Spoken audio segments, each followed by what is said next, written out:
Good evening, I'm Andrew Chang. Adrian is away. Tonight, no apologies from the leader of the NDP. The Conservative and the Liberal parties, they are the two parties that have built a system of systemic inequality and systemic racism. It's those parties at fault. Jagmeet Singh says he meant what he said. My mom was so dehydrated, she was trying to drink from the call button. Disturbing new details in one of the deadliest outbreaks in a Canadian long-term care home. Tory leadership candidates square off. At Issues got you covered. And the White House bashes Bolton's book. He's doing it for the money. The Democrats just bash Bolton. This is The National. NDP leader Jagmeet Singh is not apologizing for the remark that got him ejected from the House of Commons yesterday. Instead, he's focusing on the issue he says triggered it. People have said that I've stood up to systemic racism, and by not apologizing, I've said that I'm not going to apologize for wanting to make things better for people. It's for them that I was frustrated and angry, and it's for them that I'm going to continue to fight. During a motion calling on Parliament to acknowledge systemic racism within the RCMP, a Bloc MP objected. That was just a part of what infuriated the NDP leader, setting in motion the events now shining more light on issues of race, authority, and power, and how they are debated. Now, Jagmeet Singh did return to the House today, and as Evan Dyer shows us, now the Prime Minister himself is weighing in.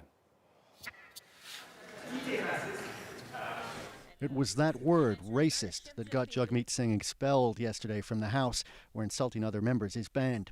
Singh says it wasn't just a Bloc member's decision to oppose his motion on systemic racism that angered him, but a gesture that accompanied it. And just kind of brush his hand, dismiss it. And in that moment, I got angry. Mr. Terrien did nothing. The Bloc's leader today said Singh owes MP Alain Terrien an apology, but he also acknowledged that Singh's life experiences might lead him to see things differently. We must not admit what he has said because of that, but we must feel compassion for what he has gone through when he was a child. And I sincerely believe that Mr. Singh is a good person. Singh's party says he has nothing to apologize for, and today he returned to the House. De ne pas le reconnaître aujourd'hui. Bloc members asked the Speaker to remove him, but Anthony Rota says he hasn't yet decided how to proceed. He allowed Singh to speak. Address the systemic racism in the RCMP.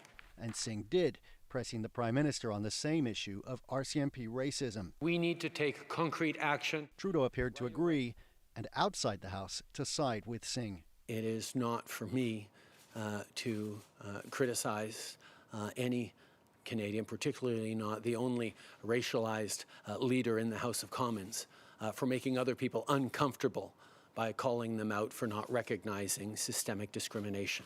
I do believe it does exist, and it must be addressed as an issue. The Bloc's leader says his party only opposed Singh's motion over a procedural issue. Today, Singh stuck to his position that he's not apologizing. I would be betraying all these people who now feel like they matter because someone said, you know what, this is a problem, and I'm not going to back down from it. And so the standoff comes back to Speaker Anthony Rota, who must now decide whether to sanction Singh before the House meets again in 3 weeks. Evan Dyer, CBC News, Chelsea, Quebec. Well, the 4 Conservative Party leadership candidates have wrapped their first English language debate in Toronto. Catherine Cullen watched it all very closely. Why you want to be the Prime Minister of Canada? It was a mix of tooth-achingly sweet. Max, it's simple. I'm a patriot. You're going to be able to grow up and live out your dreams. I believe that the children are the future.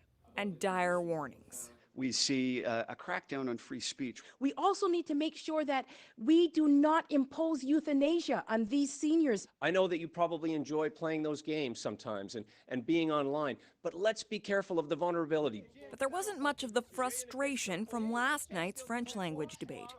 In fact, Aaron O'Toole seemed to be trying to avoid sounding too angry. I am a bit angry with what Justin Trudeau has done to this country. While they didn't often challenge each other. As the way we've used a deficit reduction plan. I didn't interrupt you, Mr. O'Toole. They did wade into some challenging issues. My question is, what are your thoughts on systemic racism, and how would you demonstrate leadership in that area? I think we have to acknowledge that systemic racism exists. But I don't believe that we should call Canada a racist country. We need to look at how we can modify certain institutions, such as our police. We want merit and success to be the best, not the color of someone's skin. The two debates may have shifted dynamics a bit between Erin O'Toole and Peter MacKay, but they likely remain at the head of the pack, with social conservatives Derek Sloan and Leslyn Lewis having the potential to be kingmakers. Conservative voters still have about 2 months to make up their mind. Mail-in ballots are due August 21st. Catherine Cullen, CBC News, Ottawa. Okay, so let's check in with our chief political correspondent. Rosie, what leapt out at you during that debate? Well, a couple things. I mean, first, the lack of fireworks, if you will. The few that we got were in Catherine's piece there, and I think that always makes things challenging for members who are trying to decide who they want to vote for.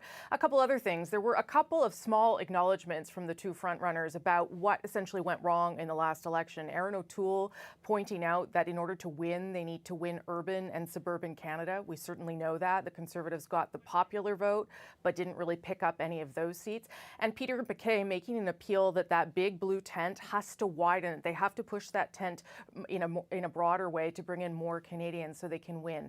Remember, this debate, though, was for Conservative members, and it really plays to the kinds of things that they want to hear. When we get to the point where one of these candidates is in a general election, that's a whole other game. Right, so you got to wonder, what will all of this have changed for those Conservative members? Yeah, I don't know if it'll change a whole lot, but remember, this is a ranked ballot, so those second choices, those third choices are just as important as the first one. So perhaps the fight tonight was to find out who the second choice and third choice would be for some people, because ultimately that may well be what decides who the next Conservative leader will be. All right, Rosie. And of course, we'll all be sure to stick around for At Issue in about 20 minutes' time. Thanks so much. Okay, the COVID-19 pandemic is now 100 days old, and Canada has just passed another milestone. The country has now had more than 100,000 cases, nearly 8,400 of them fatal, but most people recover. Only about 30,000 cases are active right now. So how did we get here? Well, this is the daily rate of new cases. The curve is now more than just flat. It's crushed with a clear downward trend. And look at the daily recoveries from the virus. Around 2 weeks ago, a critical point when they began to surpass the rate of new infections. This is the picture of a country beating back its first wave.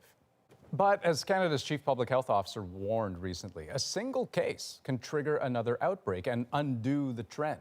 That's why contact tracing is so critical. And Salima Shivji shows us Ottawa has a new tool that it hopes can help.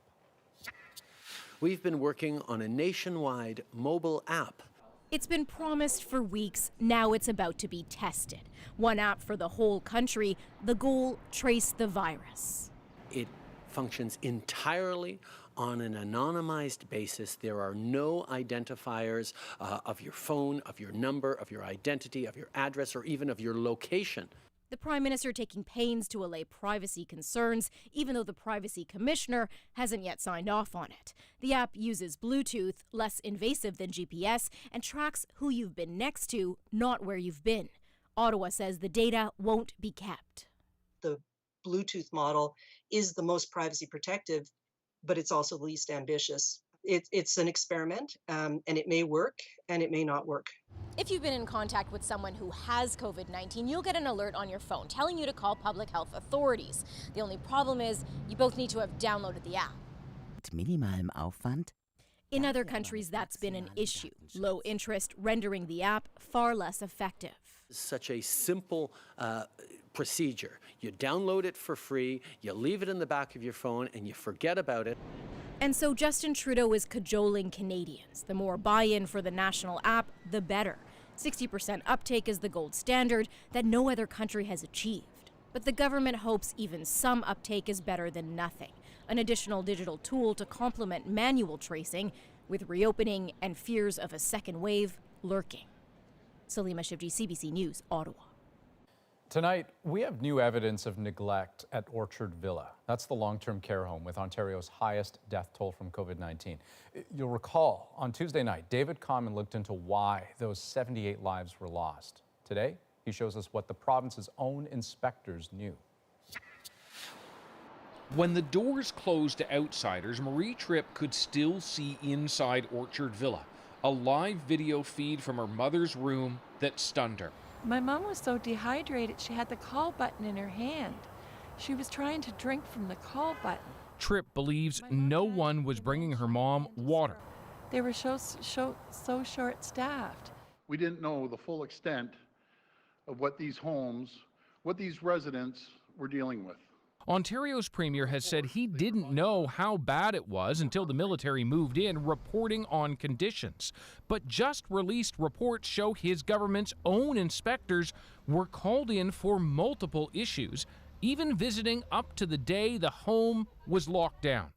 Warning a resident had been dressed in stained clothing, residents who did not receive scheduled baths or showers on shifts that were short-staffed, allegations residents were facing verbal and physical abuse from staff, captured by a video camera but wasn't immediately reported, in contravention of the rules. I don't see how there's a way around pulling their license. This NDP MPP questions why, after years of documented problems, things didn't change until dozens had died. It's infuriating to know that they had access to this information. They've known about it. They have chosen to kind of just let it sit, to allow a home like this to continue. In a statement, Ontario's government says the military was there precisely because we knew this home was in dire need of support, while Orchard Villa says it will address the findings in the inspection reports, noting some staff are no longer with the home. We called her the queen of the family. Whatever changes might happen now come too late for Tripp's mom, Mary Walsh. She is among the 78 dead at Orchard Villa. David Common, CBC News, Toronto. And David and his team have produced a full documentary on what happened inside Orchard Villa as the outbreak unfolded and as families pleaded for answers. You can watch that on our YouTube page, youtube.com/CBC The National. Well, folks with relatives in Ontario care homes can finally visit them as of today, but there are limitations. And as Ellen Morrow shows us, some feel that could actually harm patients. This has been the worst 3 months of my life. During that time, Sherry Zielinski could only peer at her mother through a window. Now they're about to sit down together, although at a distance. I am very anxious. I'm not sure how it will go. I don't know if she's going to be elated. I don't know if she's going to be upset. Before a temperature check for Zielinski, flowers in tow, a token of love for her mother, Margaret, who recovered from COVID while so many others didn't. We just don't want another outbreak. Today, Ontario's premier defended the tight restrictions on visits. No one is allowed inside, negative COVID tests are required, and homes can limit visits to once a week for 30 minutes. Since families often provide essential care in homes, this doctor says the restrictions go too far. They're actually doing the work in these nursing homes, and they're part of the healthcare team. Anil Reddy took care of his mother every day, a promise he made after her dementia diagnosis. I'm the one that tucked her into bed every night. I would put her nightie on, brush her teeth, comb her hair, give her meds. He's terrified of how she's coping without him. She must be absolutely shattered. All of a sudden, her son never sees her anymore. In her mind, she probably thinks I'm dead. After half an hour under a gazebo, it was time for Zielinski to go. Her mother with those flowers, and Zielinski happy but eager for a future without restrictions. I promised her we'd go for ice cream and we would go down the lake, and that would be our next step for sure. It's still likely far away, but the hope is there. Ellen Morrow, CBC News, Toronto. Now, critical for moving past the pandemic, an effective vaccine. And the World Health Organization says it's already preparing for that moment. We're hoping that in 2021 that we will have 2 billion doses of 1 or 2 or 3 effective vaccines to be distributed around the world. It's pretty ambitious considering the number of viable vaccines now is 0, though 3 candidates are on the verge of moving to large-scale human trials. The WHO is working on plans for the world's frontline health workers as well as vulnerable populations to be the ones to get the first doses. Okay, among the other stories we're following tonight, Ontario's police watchdog is investigating after a devastating crash killed a mother and her 3 young daughters. Anytime we attend to an incident involving children, especially one where children have lost their lives, it's devastating. Now, it's still unclear what role police may have played in the crash and why the SIU has been called in. But investigators say a Peel regional police officer was in the area when the crash happened. A 20-year-old man remains in hospital in serious condition. Former NHLer Daniel Carcillo is leading a class action lawsuit against the Canadian Hockey League and its 60-member teams. Carcillo alleges widespread abuse, hazing, and bullying of underage players by senior players, team staff, and coaches in the CHL's 3 major junior leagues. The league itself has not yet commented on the suit, and the class action has not yet been certified by a court. And a statue of Pierre Elliott Trudeau just north of Toronto was found vandalized this morning with its face covered in black paint. The police's hate crimes unit is investigating, but work crews have already since removed the paint. Well, of all the institutions being called out on allegations of systemic discrimination, the Canadian Human Rights Museum probably wouldn't spring to mind. But tonight, for the second time in recent days, allegations just like that are being made against it, seemingly with consequences. Austin Grabish explains. A sidewalk painted with the colors of the Pride flag, right next to the Canadian Museum for Human Rights. But support for LGBT people isn't what Gabrielle Awero saw inside. She says she was asked to shield gay content from some tour groups. Oh, it was horrendous, because then I had to go sit with my gay friends on staff and tell them I'd done that. The museum says it no longer asks staff to block gay material. It confirms from 2015 until the middle of 2017, schools could ask for sexual orientation and gender identity content to be excluded. Seeing the way people are just kind of disregarded. This current employee says the practice was done with groups of all ages, including high school students. CBC News has agreed to conceal their identity because they fear for their job. The staffer says in one case, an employee who is from the LGBT community was asked to physically block this same-sex marriage display. The employee says now some religious schools will block the display themselves and says it's not just schools who request content be omitted. These special visitors could be diplomats, they could be donors. We are aware of apparent cases of self-censorship of LGBTQ realities at the Canadian Museum of Human Rights in Winnipeg. Today, the minister responsible for the museum addressed the allegations. An institution like the CMHR should not be perceived as condoning homophobia or engage in self-censorship. Tonight, the CEO has announced he won't seek reappointment when his term is done in August. John Young says the idea the museum was hiding LGBT content is painful. He says that's a failure on his part, and he accepts the consequences. Austin Grabish, CBC News, Winnipeg. Well, one of Canada's biggest school boards has asked for provincial help in stopping systemic racism in its own schools. In Ontario's Peel district, just outside Toronto, black students are suspended far more often than white students. And as Deanna Sumanak-Johnson tells us, accusations of anti-black racism go back years. No justice, no peace! The fight against racism once again took place in the streets, but also inside this sleepy-looking room where school board trustees demanded that the province appoint a supervisor to take over the Peel District School Board and make its pledge to get rid of racism in its schools a reality.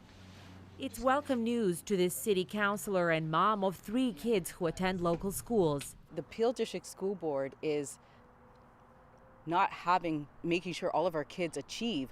They are essentially throwing away taxpayers' money. So it's not just an issue for the black community, it's an issue for all taxpayers. There have been a series of incidents casting harsh light on the board and its attitudes towards its black students right here in one of the most diverse regions in the country. From a school calling the police on a 6-year-old girl to a school board trustee referring to a school with a large black population as criminal. The government inquiry found more, like that black students were discouraged from pursuing university-bound courses. Still, even as many groups call for his resignation, Peel's Director of Education says he's hopeful. The supervisor will create those opportunities for us to do the work we must do and hold us accountable. In a press conference today, Ontario Education Minister said a supervisor will be announced shortly. I'm confirming to you the intention of the government is to do so move quickly, send in a strong candidate who can drive change. I think we're all going to be watching very closely. And she hopes the rest of Canada is watching too, that racism and injustice can affect even the youngest of kids, even in the most diverse of areas. Deanna Sumanak-Johnson, CBC News, Toronto. Well, the topic in Washington today, damning allegations about the president in John Bolton's leaked book. It's big lie Bolton, it's book deal Bolton. He's doing it for the money. Up next, Team Trump strikes back at a former ally. Also, here in Canada, Conservative leadership hopefuls face off. Rosie and the At Issue crew are here to break it all down. Plus, slashing pandemic pay. It sucks. Grocery chains cut the $2 an hour so-called hero pay for workers. Hear what Ottawa wants to do about that. We're back in 2.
Welcome back. Australia's Prime Minister says his country is being targeted by sophisticated state-based cyber attacks.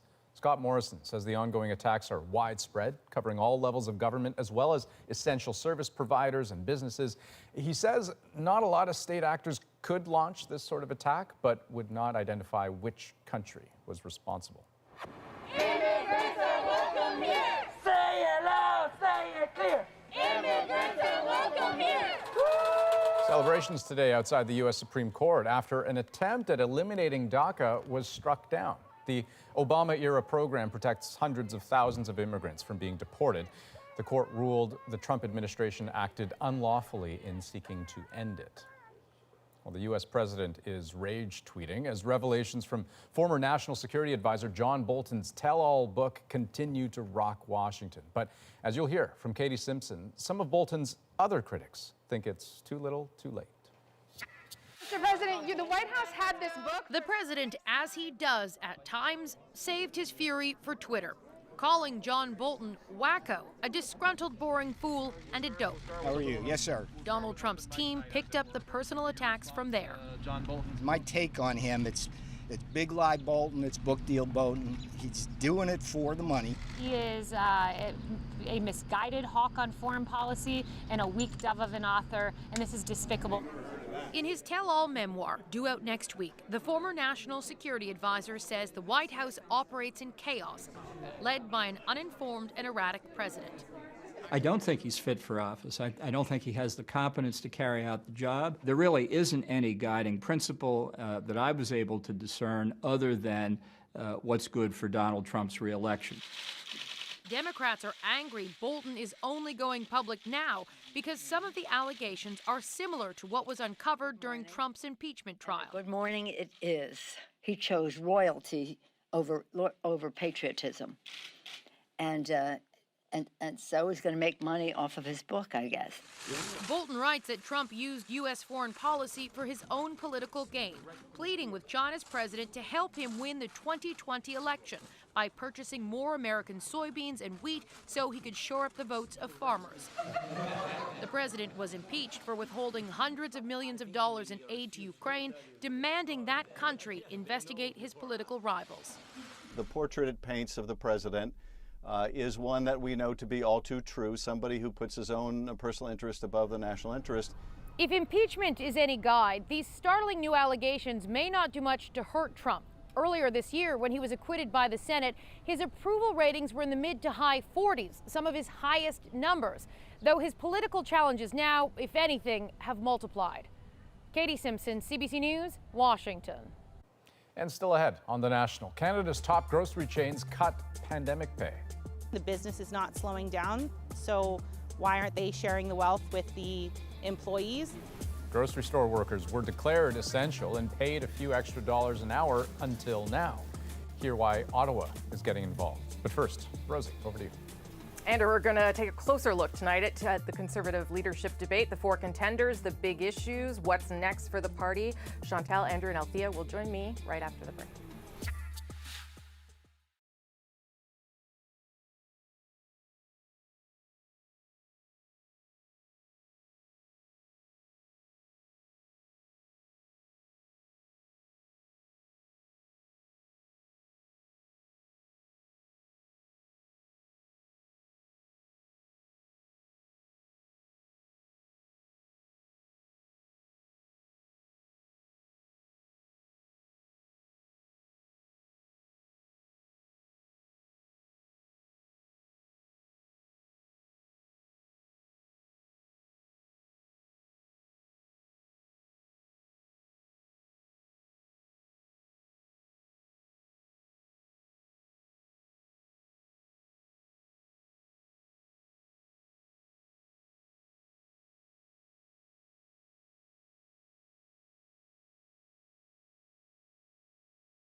The Conservative leadership debate squared off for their first official English debate of the race tonight, their second face-to-face after yesterday's French debate and months of lots of virtual campaigning. So did tonight change anything? It's Thursday. I'm here with that issue. Chantal Hébert, Andrew Coyne, and Althea Raj. Good to see you all. So you watched it with me. Well, we didn't all sit in the same room, but you know what I mean. We're all watching it together. I expected it to be a little more heated, to have a little more disagreement, but it didn't in fact do that. What did you make of it, Chantal? It was, for those of us who watched both debates, it was almost day for night in French. Erin O'Toole and Peter MacKay went at each other to the point where you could barely make out in some instances what they were trying to say or what they were arguing about. Tonight, it was literally the opposite. I suspect there were different strategies in play in both cases, but I'm not sure that the outcome is very different in the sense that if, as everything indicates, Peter MacKay went in there as the front runner, I don't think either night did any damage to his run. Last night, Andrew, for people that didn't watch in the French debate, Erin O'Toole was fairly aggressive. And in fact, Peter MacKay called him out at one point saying that he was angry. And clearly tonight there was a different Erin O'Toole. He was much more reserved. Why do you think that change happened? And would that have changed people's perception of him or Peter MacKay? It may just be the format. Sometimes the rules can affect the way people behave. It may also be that looking at the numbers, they're thinking that approach was not going to get him close. If you look at the body language of both O'Toole and MacKay, you would say MacKay has this in a fairly comfortable shape now. He was on cruise control. And it may be that O'Toole's people said to him, look, you've got to emphasize not just the attacks on him, but your plan. He kept mentioning his plan, his positive vision, et cetera. That the pure kind of punching approach isn't going to make the yards that he needs. How about you, Althea? What did you make of it? It's like we're watching debates happening in two different countries, frankly. And in some ways we are. I think what happened yesterday was that you had a very aggressive debate between Peter MacKay and Erin O'Toole, in part because the two other candidates really can't speak French very well. Or in one case, not at all. And you also have, neither candidate has a strong base of support, and the dynamic there in the last campaign really revolved around social issues, abortion primarily. And so you had not just Erin O'Toole going after Peter MacKay yesterday, but Mr. MacKay going after Mr. O'Toole, are you pro-choice? Are you pro-life? Why won't you give an answer on this? Today, the non-answer from Erin O'Toole really was about systemic racism. We hardly talked about social issues in this debate on Thursday. Instead, what you had really was a campaign for please rank me number 2. How many times did we hear, I agree with Dr. Lewis. I agree with Dr. Lewis. I too agree with Dr. Lewis. And it was extremely muted. There were very few points of divergence between the candidates. I remember, if I yes, can, go ahead, Chantal. If I can just go back to last night, I think part of the strategy, at least on the part of Erin O'Toole, is that he was believed to be going in with the language advantage in French, and Peter MacKay had that shown as a huge weakness. And the aggressivity is one way to unsettle someone who's not really in command of a language. But in the end, it didn't pan out. MacKay's French is still not even Andrew Scheer's level, but it's much improved, and it was good enough that, if the plan was that you show Erin O'Toole to be the only one who could go in a French language debate in an election, and Peter MacKay's not up to it, it failed. But that required more aggressivity, obviously. I remember after the election, we've had a number of conversations about how the Conservative Party needed to do a rethink about who it wanted to be and what it wanted to be moving forward. And that was the way it was going to grow its tent. That was the way it was going to attract, as Erin O'Toole talked about so many times, urban and suburban voters. Did we hear any of that tonight, or whether there had been any reflection moving in that direction, Andrew, do you think? Not a whole lot. The one thing that people talked about, particularly after the 2019 election, was their environmental plan. Here you've got Erin O'Toole saying he will scrap the carbon tax, but he will keep a large emitters tax, and he was taken to task for even that by MacKay and some of the other candidates. So not a lot of progress on that front.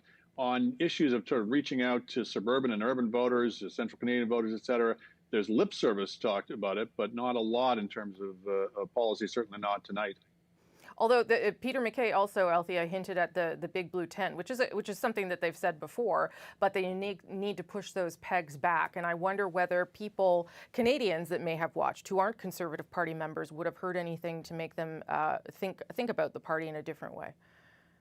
frankly, the most interesting comments on how to expand the tent, because that is the Conservatives' biggest challenge, and that is the only way they're going to win an election, came from Leslyn Lewis and Derek Sloan, actually. Leslyn Lewis talked about not just reaching out to former or perhaps current members of Maxime Bernier's party, but also members of the Green Party. She talked about the former efforts, frankly, that have been done under Jason Kenney and Stephen Harper to bring new immigrants into the Conservatives family. And I know a lot of Conservative MPs feel that the party has dropped the ball on that.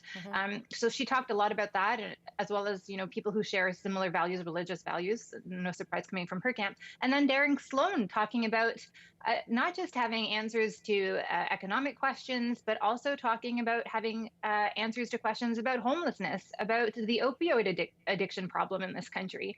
And so it was interesting that perhaps the less obvious answers came from the less obvious, less mainstream candidates. Yes, go ahead. On the environment, watching those two debates, you do get the impression that the Conservatives, or at least those candidates, are hoping for a replay of what happened to climate change and the environment after the 2008 global financial crisis, i.e. the crisis chased off climate change from the radar and led to Stephen Harper's majority government a few years later. So it's hard to win, as others could testify, the Conservative leadership at this juncture with an aggressive climate change policy. But I think they're giving themselves a pass on that, in large part because they believe the pandemic has changed the focus, and that if in an election in a year and a half, it will be easier for them to get a pass from voters without being strong on climate change. That could be a very wrong gamble, but it sounds like that. Yeah. I only have 2 minutes left. Obviously, this was a debate for members, for the base, between one another. But while you were watching it, was there anyone there you thought, oh, this person could take on Justin Trudeau, could take on Mr. Blanchette or Mr. Singh, could be a real competitor in a federal race? Andrew, I'll make you start first. I think either McKay or O'Toole will be credible. I think they are both major advances on Scheer in terms of coming across as relatable and relatively normal. Neither of them would impress you with their huge vision for the country, for having a strong advocates for how they would change policies in the country. But they come across as moderate, responsible, likable people. Althea, about 30 seconds on that same one. Yeah, I don't disagree with that. One thing that struck me in the last 2 days is I feel like Peter MacKay is almost like the Justin Trudeau in 2012 when he was running for leadership then. Yeah. He's kind of like this empty vessel in which you could put whatever policies the party decides to come up with, or strategic advisors. But he seemed very confident and in control. And frankly, for a campaign that we have mocked and criticized for the past few months, he showed himself to speak quite well in French, or at least a lot better than we expected. Yep. And he performed a lot better than we expected. Chantal, same to you. I think it's an either-or thing. I don't think that most Conservative members in the Conservative mainstream would be angry and would leave if one or the other is defeated. There's no Maxime Bernier wing in the contest. Whether either is really impressive, it's really hard to tell at this early juncture. But I think they have two candidates that would look more credible, I agree, than Andrew Scheer did, who brought no cabinet experience, very little of that to the table, and it really showed. Okay, got to leave it there. Thank you for staying up late and doing this live and watching it all for us. Thank you. Appreciate it. We'll see you soon. Before we go, At Issue is also, we're going to take a short summer break, and we want to hear from you before we do that. So send us your political questions for any of us. Email us at CBC, the National at CBC.ca, or message us on Instagram right there, or you can always hit me up on Twitter too, at Rosie Barton. We'll put as many of those questions to our three favorite people in the coming weeks. For now, though, let's head back to Toronto and Andrew. Okay, thanks so much, Rosie. Next on The National, a 6-block area in Seattle that's become a political flashpoint. Anti-racism protesters set up camp, built a community, and it's gotten the president's attention. Next.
After more than 60 years in this spot outside Columbus City Hall, this statue of Christopher Columbus will come down by order of that city's mayor because he says it represents oppression. It will be the latest in a growing list of such monuments to be removed. But in Seattle, a different kind of symbolism is at play. More than a week ago, protesters seized a neighborhood and renamed it. As Tina Lovegreen tells us, the Capitol Hill Occupied Protest, or CHOP, has some hopeful, others uneasy. There's a new name for Seattle's Capitol Hill neighborhood, a 6-block area occupied for over a week now by demonstrators after police boarded up and left the East Precinct, following tensions and violent clashes between protesters and police.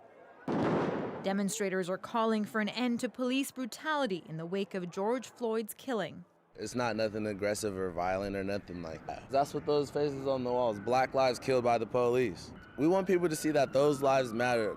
Demanding to defund the police, invest in the community, and release arrested protesters. The encampment has turned into a festival city of its own, with tents, gardens, and music. Some say the movement has lost focus. This is not Coachella. We're not hosting a free block party, and this is a political movement.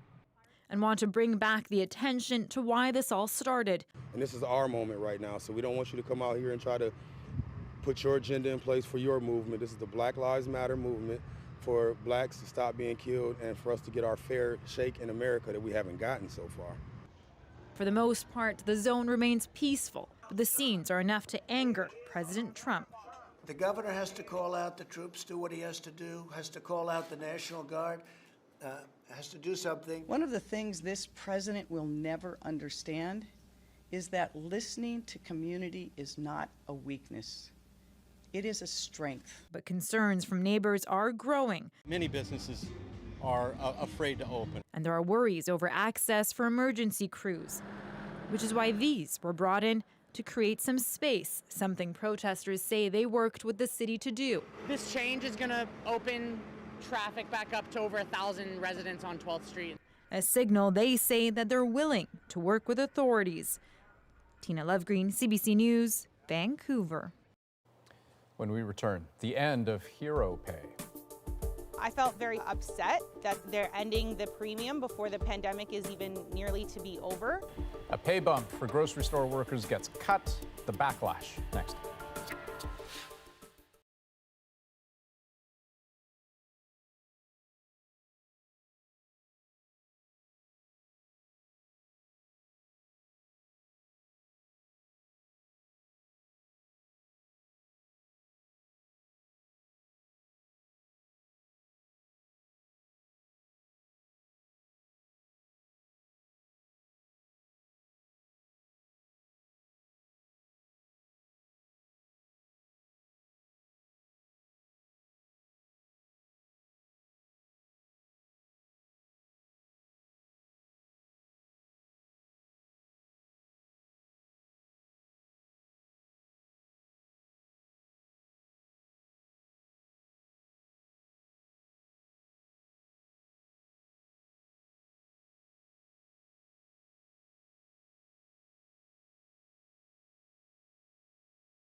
I'm Josh Block.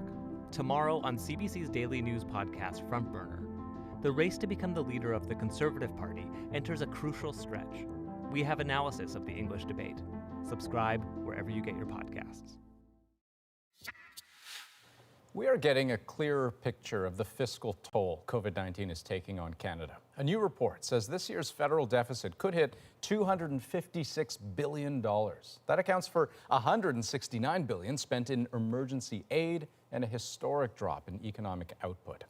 But there's another harsh economic reality, one for which Ottawa wants answers. Canada's major grocery chains are cutting a prior wage increase for their frontline workers, even though they're still considered essential. Aaron Saltzman has that story. For Amanda Nagy, the pandemic is far from over. That anxiety is with you every day. We've just learned how to cope with it a little better, but that doesn't make that realization of working with the public any less dangerous. As an assistant bakery manager at Loblaw-owned Fortino's, she says she touches products that have been handled by multiple shoppers. She can't social distance from co-workers, they're busier than ever, and now she's losing her pandemic wage premium. It sucks. Back in March, as all that panic buying led to a huge surge in profits for Canada's major grocery chains, the companies offered frontline workers a temporary pay boost of $2 per hour in recognition of their role as essential workers.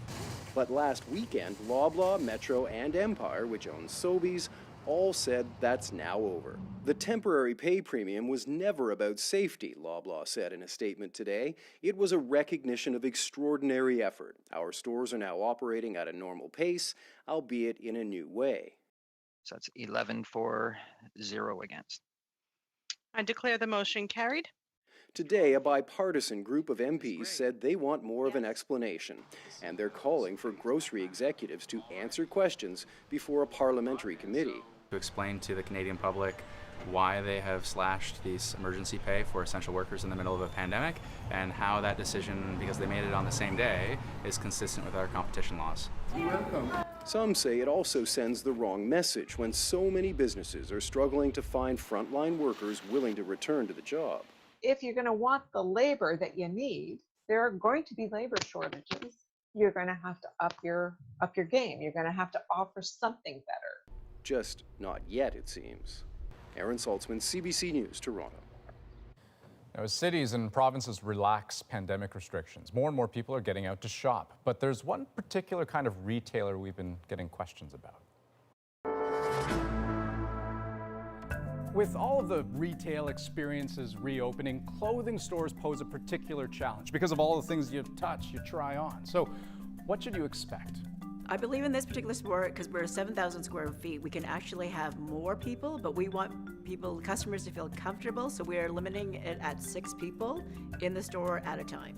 Once you are inside, you'll have to maintain physical distance. You may also be offered hand sanitizer, even gloves or a mask before you touch anything.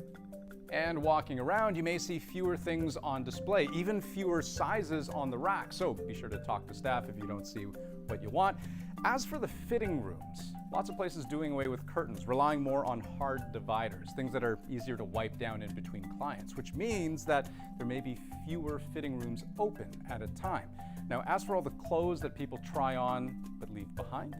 So we steam the clothes right after customers tried them on, and then we don't merchandise them back into the store until they've been sitting for a full day. And that clothes quarantine goes for returned items too. Expect that to be standard practice. But at the end of the day, nothing is 100% foolproof. So if you do buy something, it's probably a good idea to wash it when you get home. But otherwise, just remember, the threat is people, not things. You're much more likely to get sick in a public place from the other people inside it than you are from the clothing that they've tried on. Okay, and our moment is next. But first, we want to remember a legendary singer who has died at the age of 103. During the Second World War, as Britain fought for freedom, Vera Lynn was a reassuring voice for soldiers far from home. We'll meet again, don't know where, don't know when. With this wartime hit and her radio broadcast for troops, she gave comfort to a country at war and the soldiers who adored her. The world is waiting for tomorrow.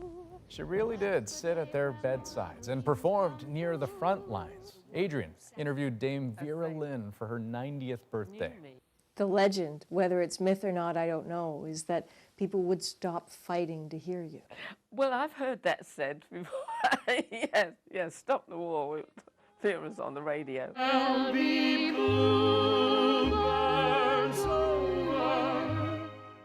And her legacy never dimmed. When the Queen rallied people to endure the pandemic, she echoed Lynn's promise of a victorious reunion. We will be with our families again. We will meet again. Weeks before her death, Lynn said her country is still defined by simple acts of bravery and sacrifice. They'll be happy to know that as I saw you go, you were singing.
In one Toronto community, a neighbor has turned into a bit of a nightmare. He's known as Dive Bomber Dave, and you're about to see why in our moment.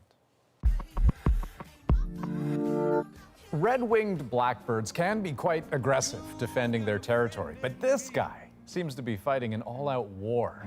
Run. For the second summer in a row, he's been just relentless in Toronto's Liberty Village. And now he has an ally.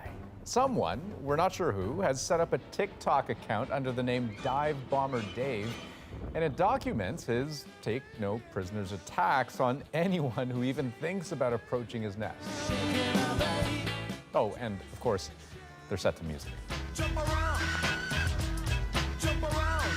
Now, the reproductive season for the red-winged blackbird in southern Ontario typically wraps up by around July, so hopefully Dave will start relaxing a little bit soon, but